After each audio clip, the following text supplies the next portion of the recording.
یک هوش مصنوعی ایرانی که میتونه برات فال حافظ بگیره، تعبیر خواب انجام بده، بهت برنامه ورزشی بده و در نقش یک وکیل و پزشک به سوالاتت پاسخ بده. سلام و عرض ادب دارم خدمت شما مخاطبین گرامی. بنده عباس ترشیزی هستم. به کانال ما AI with AT خوش آمدید. در همین ابتدا ممنون میشم عضو کانال ما بشید، زنگوله رو بزنید و در انتها اگر ویدیو براتون مفید بوده لایک کنید و کامنت بگذارید. خب در ادامه معرفی هوش مصنوعی های ایرانی، امروز میخوایم در رابطه با هوش مصنوعی کاسکو صحبت کنیم. برای وارد شدن به این هوش مصنوعی باید این آدرس رو وارد کنید: casco.ai. وقتی وارد شدید و از طریق شماره همراهتون ثبت نام انجام دادید، وارد این صفحه میشید. خب در این صفحه کارهایی که میتونید با استفاده از این هوش مصنوعی انجام بدید براتون نشون داده شده. در این قسمت شما میتونید سوالاتون رو به صورت کلی بپرسید و اون جواب بده. حالا مثلا اول بگیم خودش رو معرفی کنه. خودتو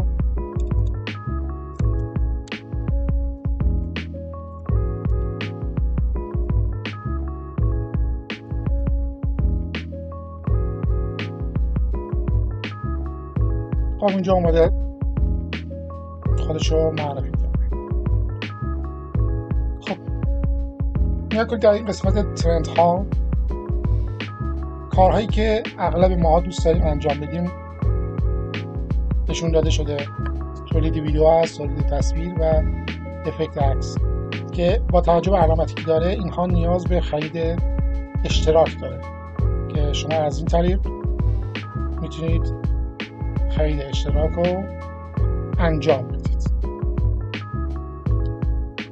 یک سری کارهای دیگه هست که به صورت رایگان هست و شما میتونید انتخاب کنید و انجام بدید. برای مثال میگیم فال حافظ.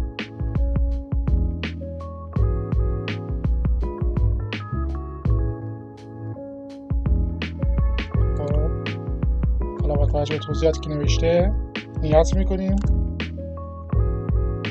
میگیم فال بگیم.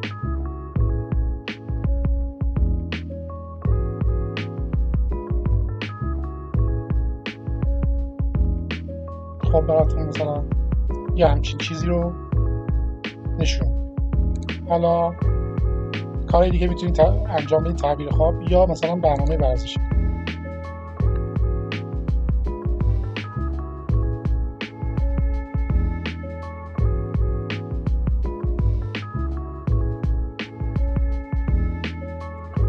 حالا این نوشته که با استفاده از عکسی که شما میفرستید از این طریق میتونه بهتون بگه میزان چربیتون چقدره. حالا اطلاعات کلی رو در رابطه با بدنتون بهتون ارائه بده. یا میتونم اینجا ازش یک سوال بپرسم، مثلا میخواهم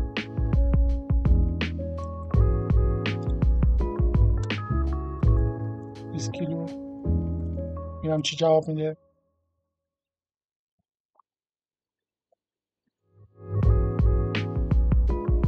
این به عنوان یک متخصص ورزشی میاد و اینجا جوابتون میده و توجه به سوالی که پرسیدید. و حالا میگه اگه عکس رو بفرستی من میتونم حالا برنامه دقیق‌تری رو پیشنهاد بدم. یا اینجا به عنوان وکیل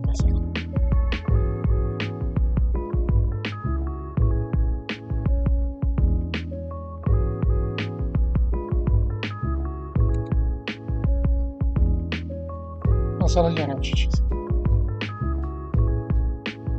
مثلا یه همچین توضیحی رو یاد بهت میده. و یا پزشک همراه. حتی در موارد پزشکی معمولا اینه که میگن حتما به یک پزشک مراجعه کنید. ولی خب حالا اینجا گفته باید بدونید که من جایگزین پزشک واقعی نیستم. مثلا یک چیز کلی: علائم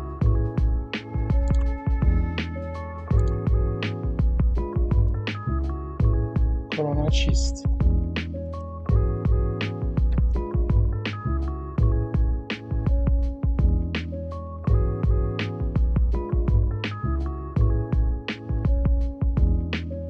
که در پاسخ به سوالات پزشکی در آخر معمولا به این صورت هست که میگن حتما به پزشک مراجعه کنید. خب مواردیه که ریسک بالا هست، این خاطر میگن که حتما به پزشک مراجعه کنید. میتونید اپلیکیشنش رو دانلود کنید و بر روی گوشی نصب کنید و کاراتون رو انجام بدید. ممنون که این ویدیو رو مشاهده کردید.